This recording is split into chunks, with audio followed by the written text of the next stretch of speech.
دیکھیے برا نہ مانے، مغالطے میں نہ رہیے، میرے اور آپ کے دلوں میں ایمان نہیں ہے، عقیدہ ہے، عقیدہ ہے، والدین سے ملا ہے۔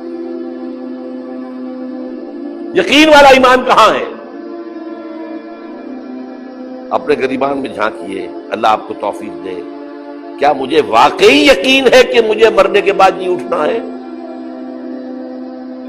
کیا مجھے یہ واقعی یقین ہے کہ اصل زندگی آخرت کی زندگی ہے؟ کیا مجھے واقعی یقین ہے کہ قرآن اللہ کا کلام ہے؟ ٹٹولیے اپنے دلوں کو۔ اگر یقین ہوتا کہ اللہ کا کلام ہے تو آپ اس کو سمجھنے کے لیے عربی بھی نہ سیکھ سکتے؟ انگریزی آپ پڑھیں، اور پڑھی آپ نے ایسی کہ انگریزوں کو پڑھا دے، کیا نہیں کیا؟ پی ایچ ڈیز کر رہے ہیں، کون کون سے فنون نہیں سیکھے، ڈاکٹر، اتنی عربی نہیں سیکھی۔ تمہارا دعویٰ ہے کہ تمہارا یقین تھا میری کتاب پر، اللہ پوچھے گا تمہارا سلوک کیا تھا میری کتاب کے ساتھ؟ تم نے پڑھا اس کو، سمجھا اسے